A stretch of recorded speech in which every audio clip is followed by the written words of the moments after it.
So, welcome back to Little Moon Tarot. And again, I was doing something and a couple of cards fell out. Now, last time we have to slow myself down. When you find yourself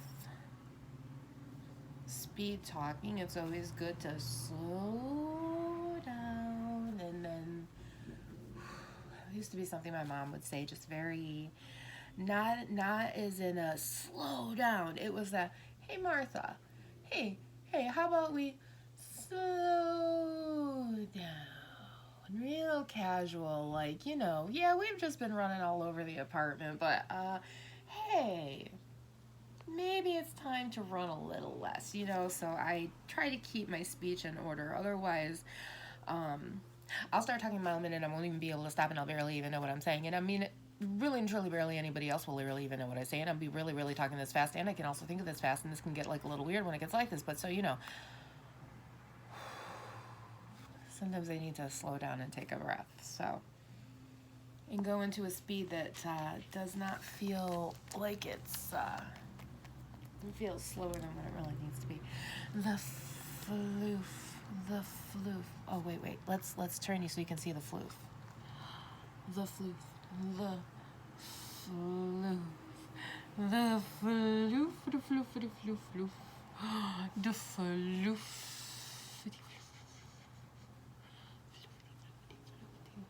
Our little wee bear. Our little wee bear. Our little wee bear. So, yeah, that's a floofs.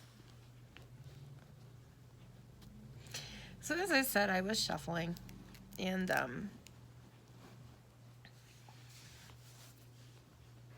all of a sudden the Five of Swords and the Seven of Swords came out. I was like, what the heck? I'm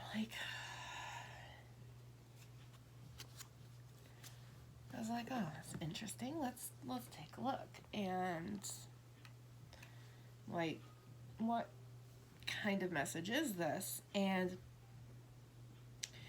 so the Five of Swords, both of them came out upright.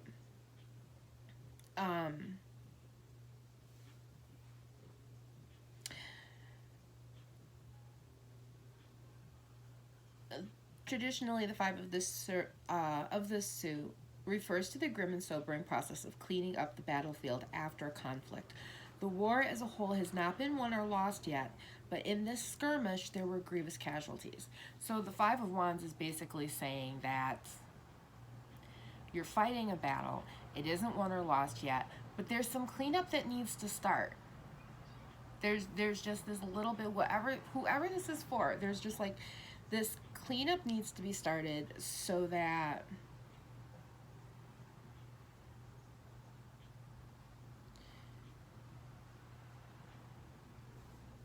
this card admonishes the loser to study carefully what went wrong.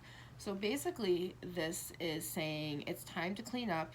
It's time to look at yourself. It's time to see what went wrong. It's time to see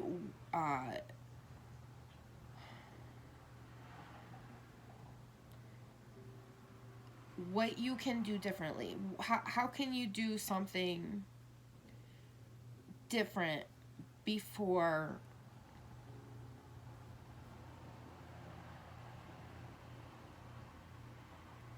yeah. It's basically you're in the middle of the war. You haven't really lost, you haven't really won, but the mess is started, and it's time to clean up all the dead bodies. It's time to step back. It's time to rethink. It's time to regroup. It's time to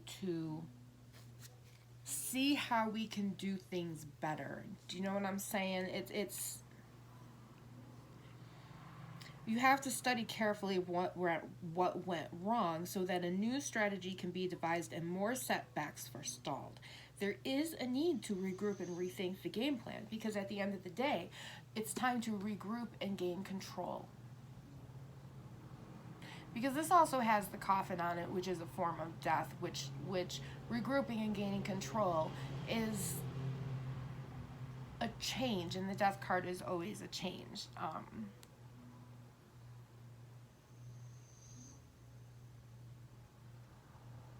Yeah, and this is just pretty much giving a different description, but the same description of the Five of Swords, which is it's time to step back and regroup.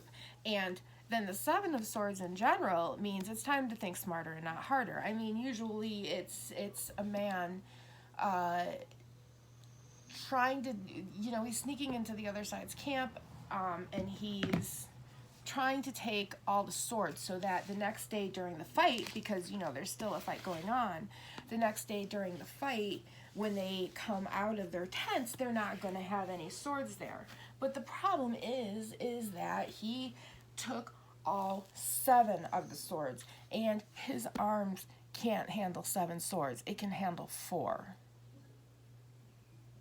Or maybe it can handle 3. And it's time for him to step back and think smarter, not harder, and realize that yes, you snuck into the encampment. Yes, the floof, this is why I have hair all over everything. Yes, you snuck into the encampment. Yes, you got the details that you needed. You got the layout of the camp that you needed so that you could go back. And I'm going to look that up, actually. I'm looking that one up because I'm wondering. So that you can go back and tell people the layout of the camp. Now, it's greedy to take all 7 swords because you know that you can't carry them. So it's better to take 3 swords or 4 swords because then the enemy is unprepared. Yeah, they still have, a couple of swords there, and yes, they can still go to the fight and do that, but they don't have all 7, and that's the point of thinking smarter, not harder. It's thinking about, yes, it is easier to, how can I say this? Let's see what we've got.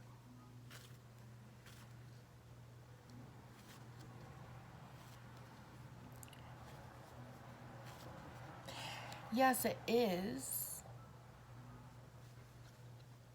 easier to do things one way, but sometimes you have to ask yourself, are you on your knees scrubbing the hardwood floors? These old 100-year-old hardwood floors. Are you on the floor scrubbing these hardwood floors, or are you doing the correct thing by refinishing them or getting the proper buffer for them and using the proper thing? Are you working smarter or are you working harder?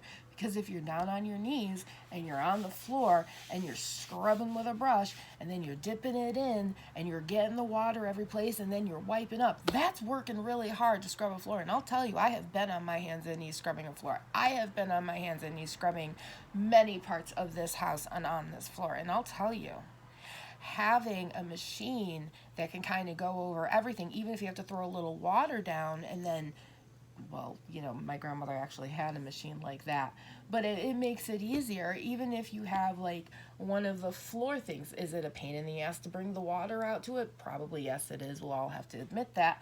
However, that is easier than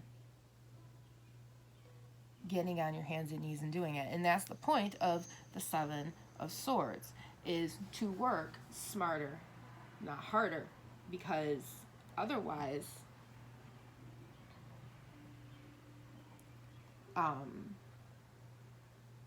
you're just, hold on one second.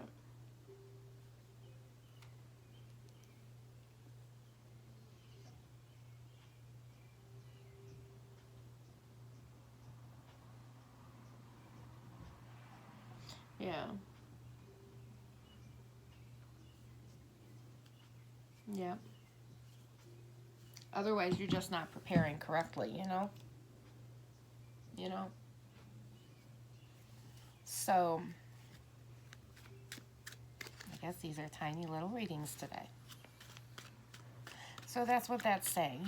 It's time to bring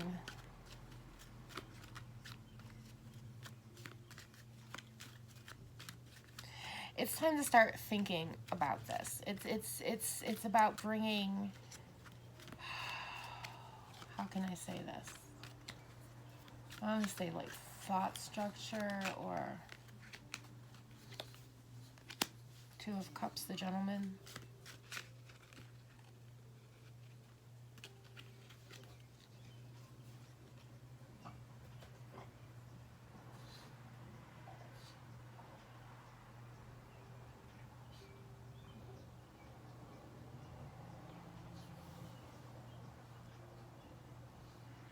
Okay, now I need to know.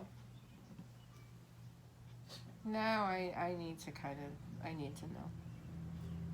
Because I'm curious. I just think it's interesting that we had 2 wands that came out earlier and now we have 2 swords that came out earlier.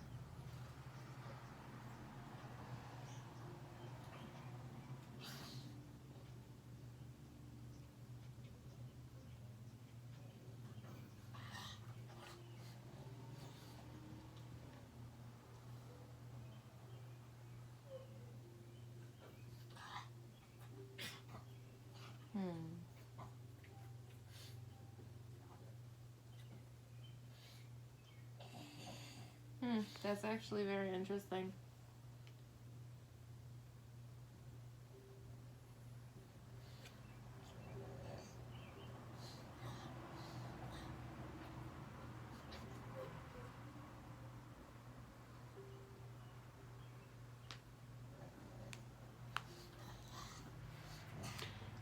Yeah.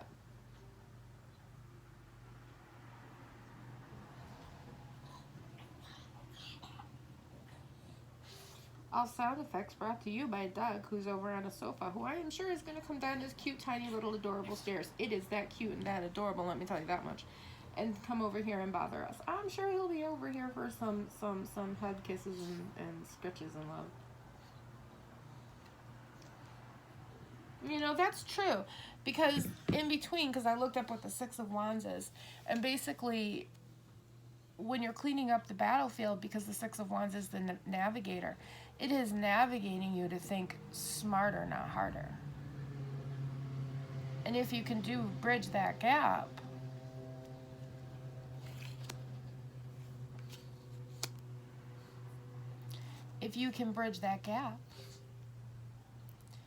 then when you go into battle the next day, the enemy isn't going to be prepared. So basically what this comes down to is if you are someone who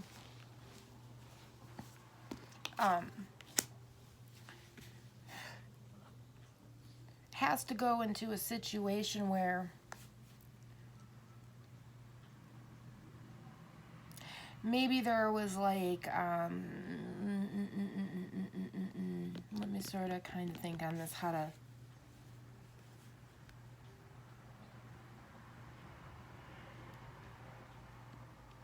should I touch those cards?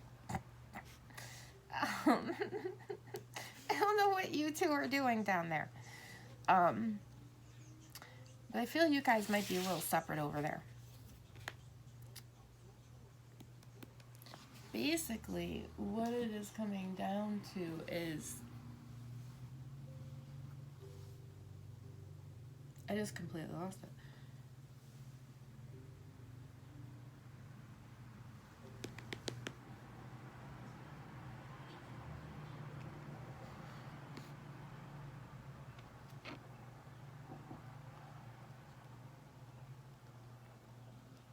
When you work smarter,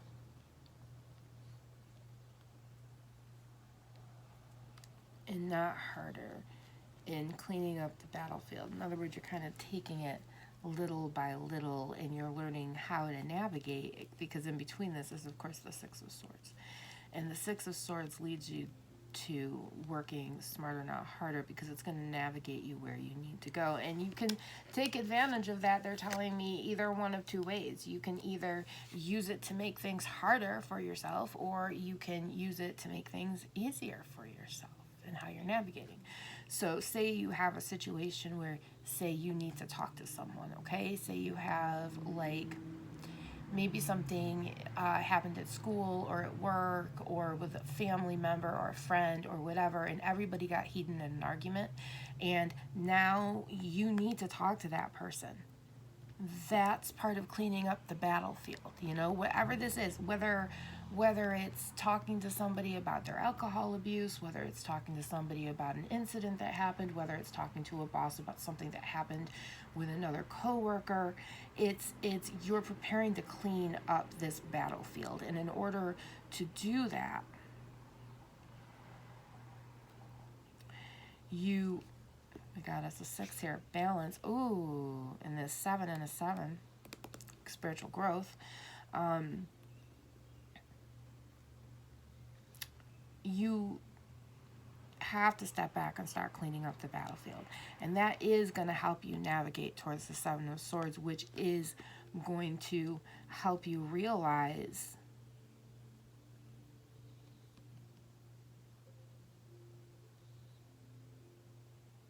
what things need to be there and what things don't need to be there.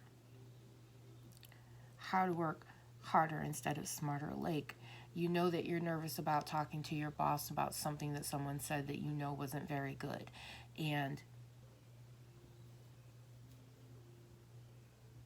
you just, you know, rather than walking in there and just trying to remember everything you want to say, work smarter, not harder. Write it down. Go in with your list and say, I have it all written down here. I did that. You know?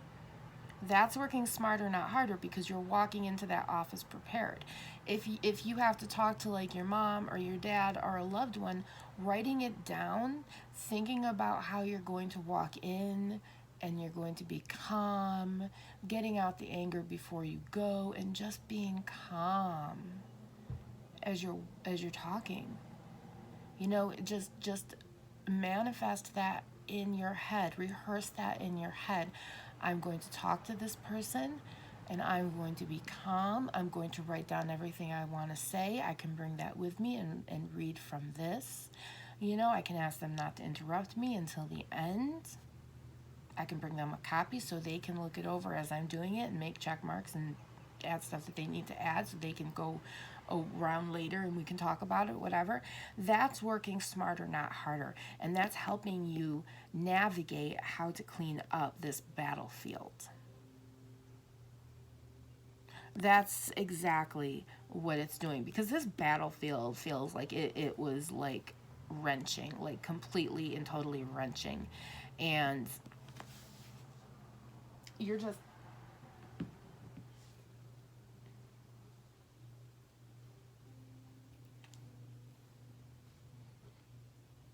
what's this next? Interesting.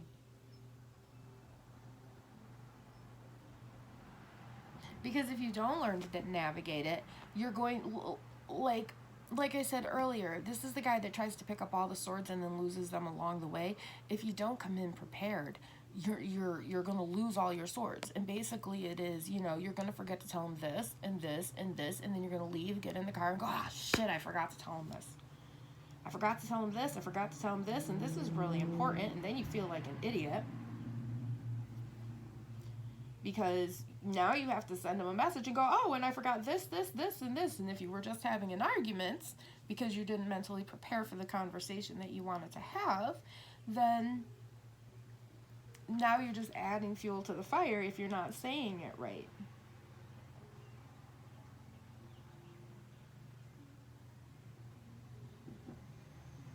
Yeah. Study all the, like before you go and talk to this person, study all the angles and put yourself in the shoes of your competition. As a result, you will have such a thorough grasp of the whole situation that there will be no surprises and no excuses for anything but success. So if say,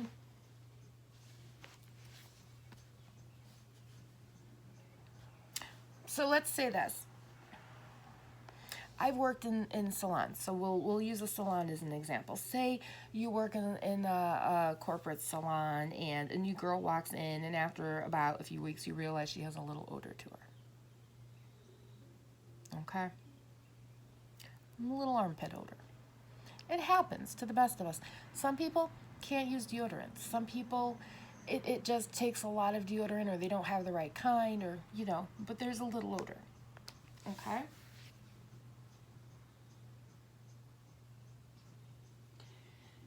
before you go and talk to them and say, oh my God, you smell. Because as a neurodivergent, sometimes we don't think before we speak. And that is, the last video I did about neurodivergence. That's one of the things that sometimes we have to remember, is that we have to stop. Don't say it. Just grasp onto that and, build your think before you say wall. But what the 7 is saying is, before you go and talk to them, stop for a second.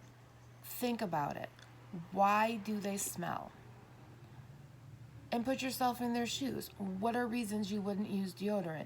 You're lazy. Okay, that's fair. All right. Okay. Does this person look like they don't shower? Do they look like they're lazy? Not really. And, maybe just some people that's like the last thing they think of. Okay, whatever.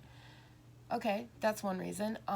They could have an allergy to deodorant and haven't found a deodorant that they're not allergic to. So in that, I mean, what would you do? You would, maybe you even see them go to the bathroom throughout the day. I would go to the bathroom. I'd have wet naps. I'd be, getting powder and whatever. Maybe they have a really bad allergy to deodorant. They just haven't found one that works. Okay. You put yourself in those shoes, and how would you feel? Maybe it's the kind of problem where they're actually, I knew someone like this, where they just had extreme body odor. Put yourself there, and then ask yourself, how would I want someone to approach me like that? Work smarter, not harder. On this battlefield, how do I want somebody to approach me on that? I'd want them to come up and say, hey, I wanted to let you know I don't want to embarrass you or anything, but you have a little bit of armpit odor, and I didn't know if maybe you were allergic to deodorant or anything, but I just, I wanted to let you know, and then talk to them about it. Don't make them feel bad. Say to them, if you've known people, tell them. If you've had experiences, tell them, and talk about it. Because if you haven't put yourself in those situations and you just come up and say, oh my God, you smell, you've now offended someone. But if you're putting yourself in those situations of maybe they have ADHD and deodorant was not what they remembered, you can even look at them and say, hey, you know what, and you could even get one special for this. You can even say to them, hey, I have a little issue every once in a while where I forget my deodorant, so I have like these tiny little deodorants. You could like go to the little dollar area and get like tiny little deodorants, and you can say, I keep them in the closet for my clients that, maybe they forget or might need them. If you ever, need one, I have baby wipes and whatnot that you can like wipe your armpits with and use it, because sometimes I forget it when I leave the door, and this is what I do to help myself. You can do that because you've put yourself in the shoes of the other person, and now you know how to talk to them because you know how you would want to be talked to. If you have to talk to a spouse or a parent or someone about their alcohol abuse, you can put yourself in their shoes and imagine how you would feel, how you would react, how you would feel betrayed, how you would feel all of these different ways, so that then when you're talking to them, you're not using gaslighting statements, you're not being passive aggressive, you're just being honest and truthful, and you're being gentle and kind with your words. And that's the point of working smarter, not harder. That's the point of learning this balance of how to clean up this battlefield and navigate through working easier, so that you can learn. I mean, as I said before, this is like when you're rolling your boulder up the hill. This is, that point, like with the last one where I said, you get to that point where you start, your hyper focus, you start to, your hyperactivity and your focus start to come into hyper focus, and now, yep, we can get that up. This is the same part. You're part way up, and now, yep, we got to work smarter, not harder. We can't insult people by telling them their smell. And like in my experience, you can't look at another hairdresser and say, oh, why do you cut hair like that? Because their client loses confidence in their stylist, and the stylist gets mad. So I had to learn that I had to say, hey, I have a question because I don't know the answer, and you're doing something I've never seen, and I'm new to this, so I have questions because I'd like to be educated. It's long-winded, but it works. Use it however you want to rephrase as you need.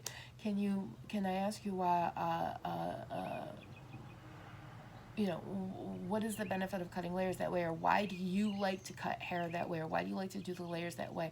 What's the benefit of the point cutting or the slithering, or why are you cutting hair dry?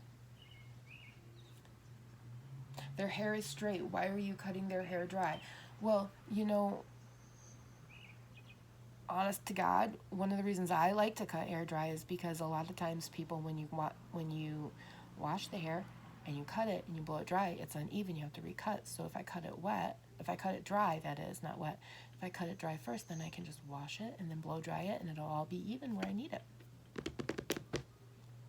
You just don't correct it when it's wet. I don't care how uneven it looks when it's wet. Dry it, relook at it. And there you go. So that's what this reading is about. It's about working smarter, not harder, as you're cleaning up the battlefield and navigating your way through to having this experience with whatever person this is that you need to have. And this could even be yourself. Working smarter and not harder with yourself. This could be cleaning up your own, the battlefield of your trauma and navigating through how to work harder and not how to work smarter and not harder, with dealing with your own personal emotions. I would love to say this Two of Cups and the Seven of Cups have something to do with it, but I really and truly don't feel like it does. I feel like they're waiting in line because it's going to be their turn next. Yeah, la, la, la, la. Okay, yeah, because Listen, I'm 52 and I absolutely love Hello Kitty. I also actually absolutely love superheroes and superhero movies, and yeah. So, and Hot Wheels are cool. There I am. So that's what I have for you here. So yeah. All right. Hold on.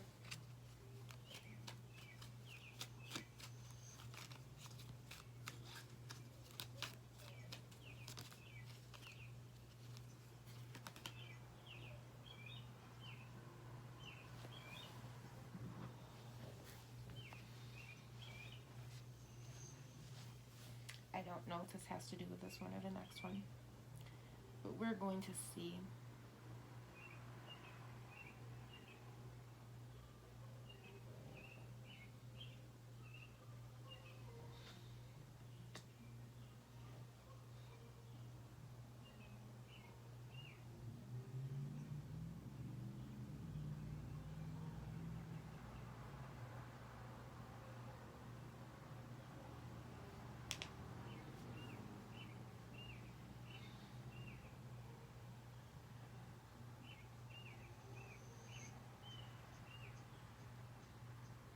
I don't think this Four of Cups completely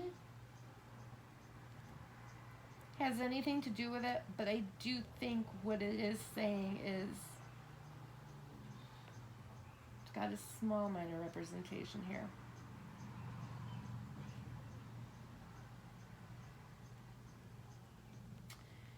This Six of Cups, which is not here, not Six of Cups, Six of Spades, Six of Spades. Oh, yeah, the Six of Spades. Swords. As you're navigating,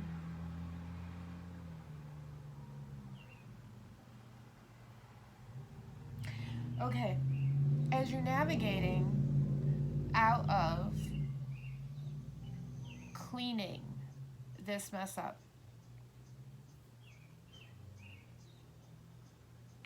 make sure not to become stagnant as you go towards the Seven of Swords.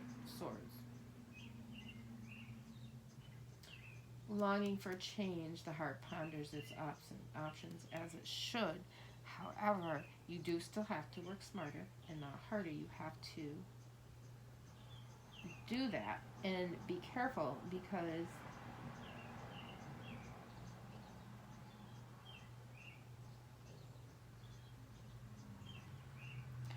be careful because this is a hard journey. Okay, it's a hard journey to navigate because there are a lot of feelings and there are a lot of emotions, and you can get really hung up on them. You can get really hung up on them, and by getting overly hung up on them, you can end up working harder. You're just working harder. There's nothing easy about what you're doing anymore. You're just working harder, and you think you're working smarter, but you're not. You're just digging yourself into a hole.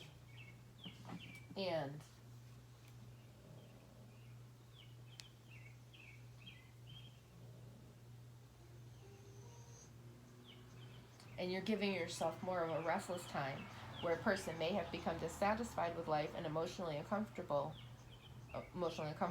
feeling stagnant, longing for change. The heart ponders its options, as it should. However, you're not pondering your options as you should to work smarter, not harder, so you can figure out how to talk to somebody or do something that you need to do in life. Instead, you're just kind of, I think fomenting is the right word, you're just kind of looping it around in your head to the point that you're navigating yourself someplace else.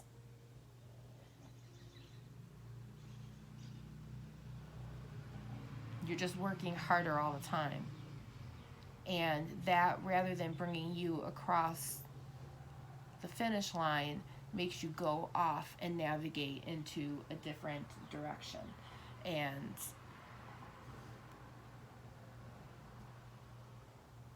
you don't realize it until the day comes when you realize, oh, damn, I've got to do this. I've got to give this presentation and I haven't done the work. And now you've navigated off this way and you can't even do anything because you have nothing prepared. You've just worked harder. You have not worked smarter. You haven't even tried. And that's the problem here. So just beware of that, because there is you're stepping back and navigating to look where you need to in order to grow. But there's also you can be so overwhelmed by everything that you're navigating into that you're just going off this way and blowing into a complete different direction. And I'm seeing like into the sun and burning up in the fire. Kind of reminds me of Voyage of the Dawn Treader, one of the Narnia books. Voyage of the Dawn Treader. Like I just see that where it's the boat going into the sun and then getting burned up. So be careful, because that could also mean being burnt out, because if you're not properly dealing with those feelings and emotions, you will completely and totally burn out, and then you won't know how to talk to anybody. And that comes back to another thing. If you realize that you've gotten off the battlefield, you're navigating, you're trying to work smarter, not harder, but you are burned the frig out.